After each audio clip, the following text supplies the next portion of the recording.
What's up everyone, this is James Hernandez, how you all doing, and welcome back to one of my horror movie review videos.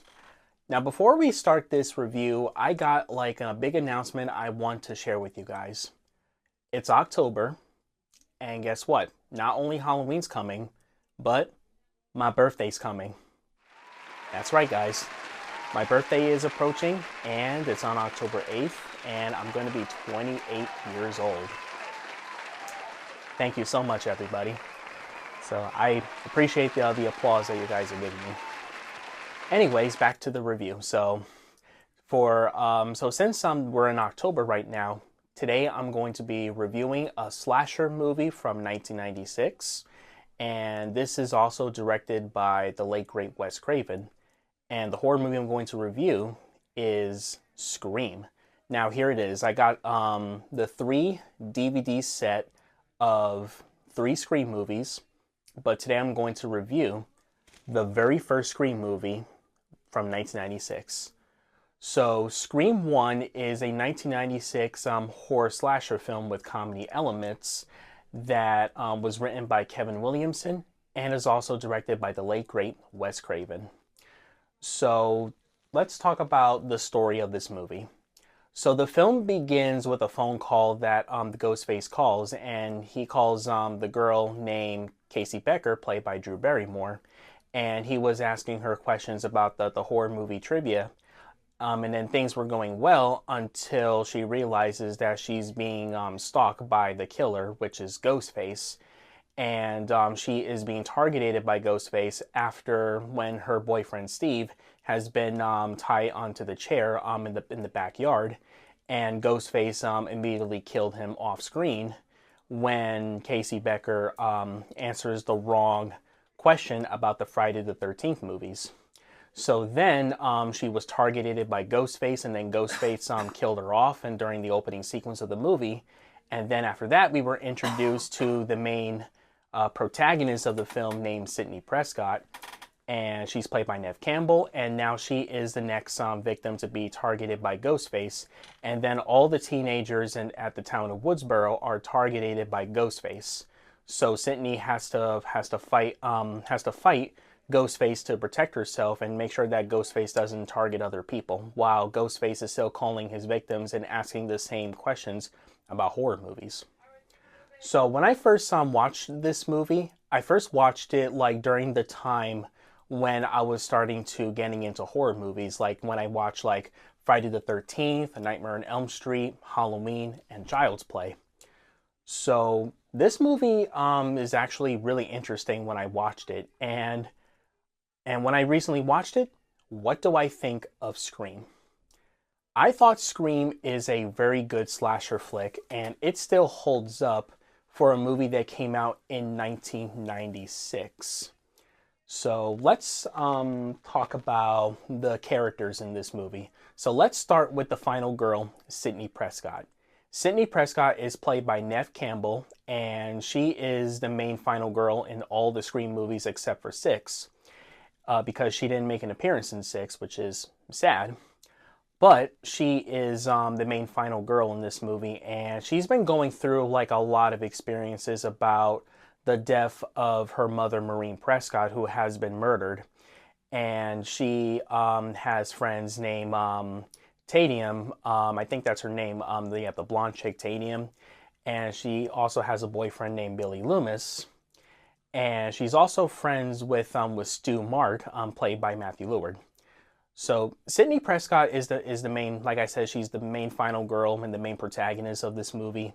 And I really do enjoy her performance, and I really liked her as a character. And whenever she's like being targeted by Ghostface, she usually fights back, as she never gets attacked by the Ghostface killers. And even like when Ghostface almost got the hand in order to attack her, she fights back like a badass. And she is also like the ultimate scream queen, right next to Jamie Lee Curtis and other, not just from Halloween, but also like from other films like Prom Night and The Fog and Terror Train. And much like with Jamie Lee Curtis's performance in those horror movies, you really do root for Sidney Prescott in the Scream movies, and you really want her to survive, and she did survive. So, and that's what makes her such an iconic final girl in horror movies. Now let's talk about her boyfriend, Billy Loomis. Billy Loomis is Sydney's boyfriend, and he's played by Ski Ehrlich. I'm hoping I'm saying his name right.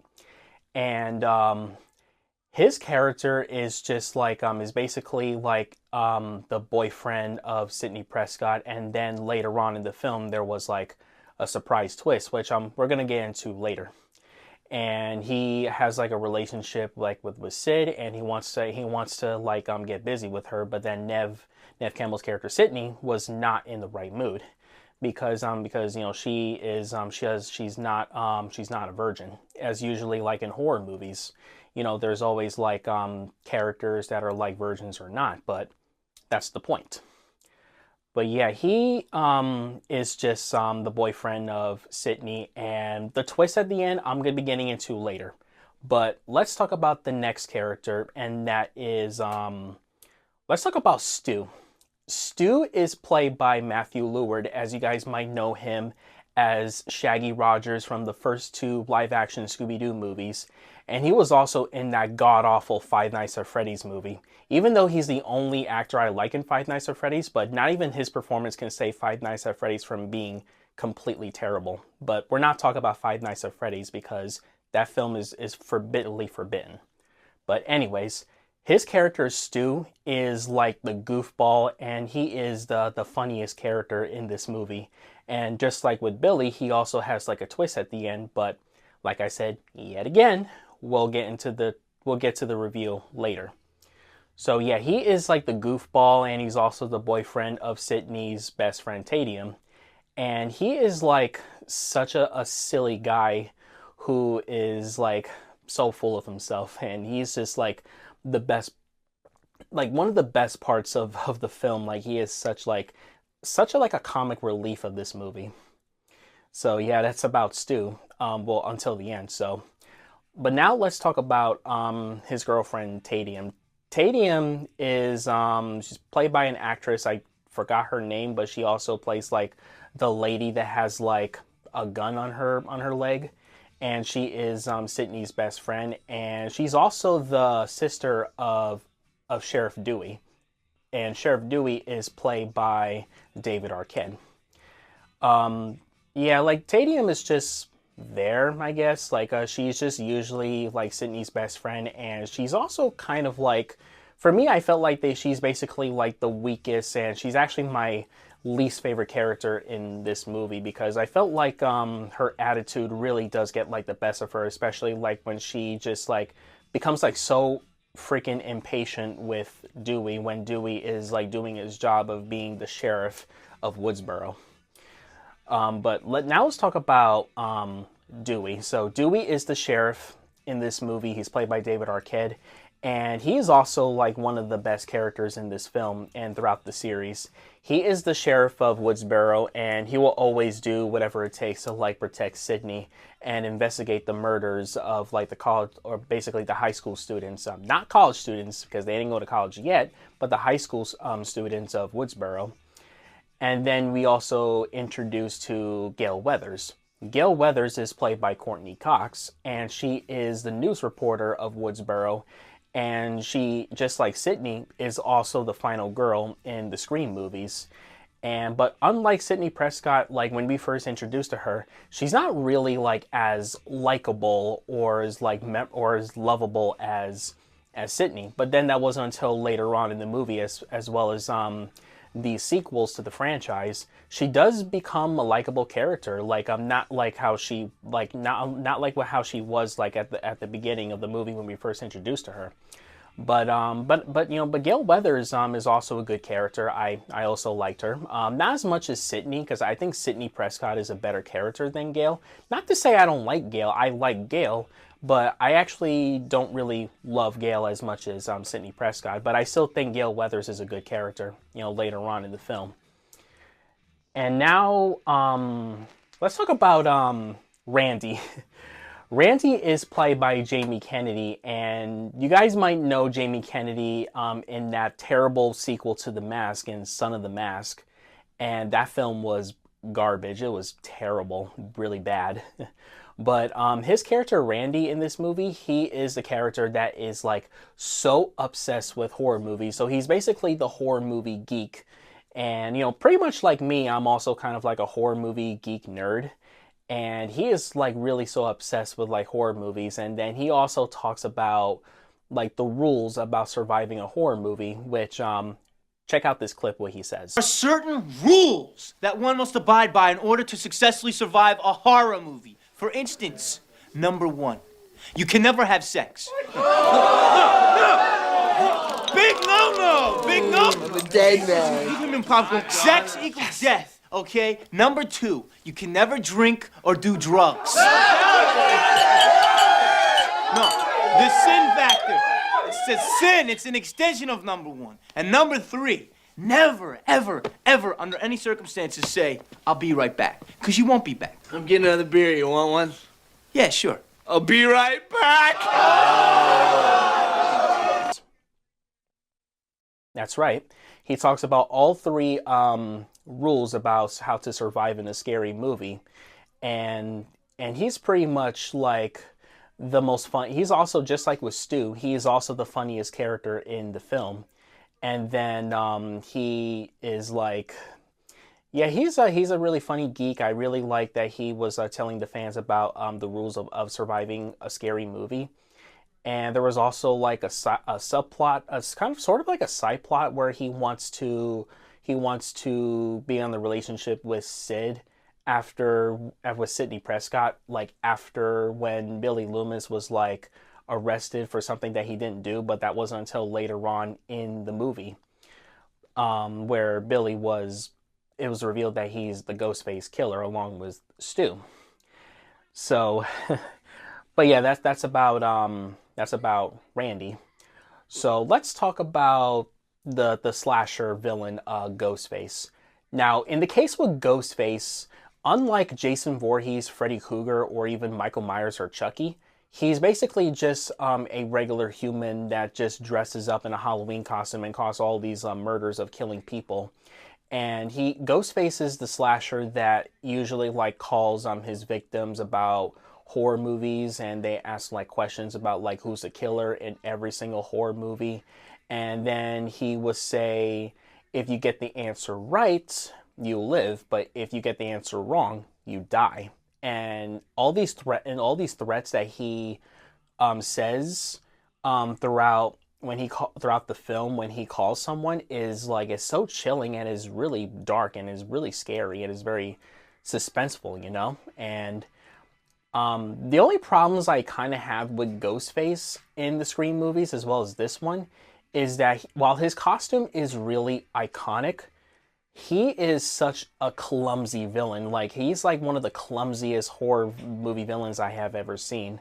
And, you know, he always like trips on like over everything, even like things in front of him, like when he didn't even see, like most of the time when he was chasing after Sydney, he always like trips and falls over anything. And it's just like, usually reminds me of like how the final girls were just like trip and fell over stuff like while they're being chased by a masked killer. And it's one of those like horror movie cliches where it gets like pretty annoying. So yeah, but Ghostface is like an iconic villain, even though he's not as supernatural as Freddy, Jason, Michael, or even Chucky from Child's Play. But he is still iconic just for that costume. And I've seen plenty of people like dress up as Ghostface throughout Halloween, even like back like when I was a kid, like during Halloween. I seen majority of people do dress up as Ghostface, even like when I was in school or when I was like going on go trick-or-treating, like when I was with my parents, and I kept seeing a bunch of people cosplay as Ghostface. And that's because like when the first Scream came out, not only that it brought the slasher genre like back to being popular, but it also like makes people become like a huge fan of horror movies, and that's where it has inspired everyone to dress up as Ghostface. And the scene where Ghostface, let's talk about the beginning. The beginning of the movie is where Ghostface calls Casey Becker, and things were going very well because Casey thought Ghostface's voice sounds sexy. But then it wasn't until when Ghostface said, "I want to know who I'm looking at," and that is where the suspense got really real pretty quick. And then like Casey's cries in the film just feels real, and it makes you feel like it makes you feel something when she just starts to feel like things are going worse, especially like when her boyfriend Steve was first killed by Ghostface, and then she was the next one to get killed off. And when I first saw her death scene in that movie, I felt pretty scared, and it makes me feel so bad for Casey, even though she kind of like does like dumb situations of like trying to get herself killed by Ghostface. But everything was just scary, and I feel so bad for her like when Ghostface attacks her. But I do think that Drew Barrymore did a really good performance, and I actually really do like her as a character, even though she's only like the second like victim, even though she's the first on-screen victim, but she's the second victim of Ghostface in the movie. Now let's talk about the twists at the end. So it was revealed that the scene where Sydney noticed who the killer is, there was two Ghostface killers in that movie, and that is Billy and Stu. And it was a pretty big shock, because even though it wasn't a shock at first, because like when I look at Billy Loomis, he kind of creeps me out. He just look pretty creepy even before he was revealed that he was one of the Ghostface killers that kills everyone, and he tries to like kill Sydney. And Billy has like a motivation of why he was killing people, and why they also kill Sydney's mother. And the reason why they kill Sydney's mother is because Sydney's mother was having an affair with Billy's father, and then it causes Billy's mom to leave and abandon him. Whereas Stu doesn't really have like a motivation of why he becomes a Ghostface killer. He's just like mostly just like an everyday goofball, and he is so freaking funny. And the funniest scene during the climax of the film is when Sydney calls the police, and then Billy was starting to go crazy, and then Stu asked Sydney if did Sydney call the police, and Sydney said that she did, and then Stu was acting like a child, and then he said this line from the movie. My mom and dad are gonna be so mad. And he was like, my mom and dad are gonna be so mad at me. And I'm just like, oh my god, like that's what I really love about Matthew Lewis' performance in this movie. Like he is like the funniest character, and even though he is like one of the Ghostface killers, but he's basically the opposite of Billy, where Billy, like when he realizes that Sydney has called the police on him and Stu, he completely lost it. He lost himself, and then Stu was just acts like a 9-year-old child. Oh my goodness. And then the whole climax, like when Sydney was fighting Stu and Billy, was just like such an intense showdown in horror movies. And the way how Sydney kills Stu is just ridiculous. Like she basically just like bites Stu in the finger, and then she hits him with the vase, and then she basically pushes the TV on top of Stu's face, and then he got electrocuted when she says in your dreams, and then that's where Stu got electrocuted, and then he dies. And as for Billy, when Billy was about to choke Sydney, and then he says, say hello to your mother, and then she puts her finger in Billy's wound on his chest, and then it hurts Billy so much, and then as soon as he was about to stab her, Gail Weathers came to the rescue and shot Billy. Even though Billy wasn't dead yet, but she did save Sydney's life. And then Sydney, Randy, and Gail they basically recheck Billy if he's dead or not. And then as soon as Billy comes back up with one last scare, Sydney shot Billy in the head, and then she was like, not in my movie. So yeah, I really do really liked the climax. Now, the one thing I really want to mention in this movie is I want to talk about Dewey and Gail's relationship. When Dewey and Gail first met each other, they actually tend to have feelings for one another. And David Arquette and Courtney Cox were basically a real-life couple when they were shooting this movie. And then later on, like years later, they really got into a divorce. And that is where we got to hear about the divorce plot sequence in Scream 5. Which I felt pretty sad when they got divorced for real, because like not only that I actually buy their romance in the Scream movies, but even like in real life. You know, even though I'm not really an expert on real life romances, but like in character romances, I really kind of want them to have a future and stay together. But unfortunately, in Scream 5, they didn't last very long, which is sad. But yeah, their relationship was also good, and Dewey is also one of those characters that also survive. Like every time he gets attacked by Ghostface, he usually just like survives. Like I felt like that they kind of make Dewey like superhuman or something. Like he's that durable that he survived like getting stabbed by Ghostface. During the film's climax, like when Dewey comes out of the Stu's house and then he has a knife on his back, but then at the end of the movie he did survive and then he was taken to the hospital.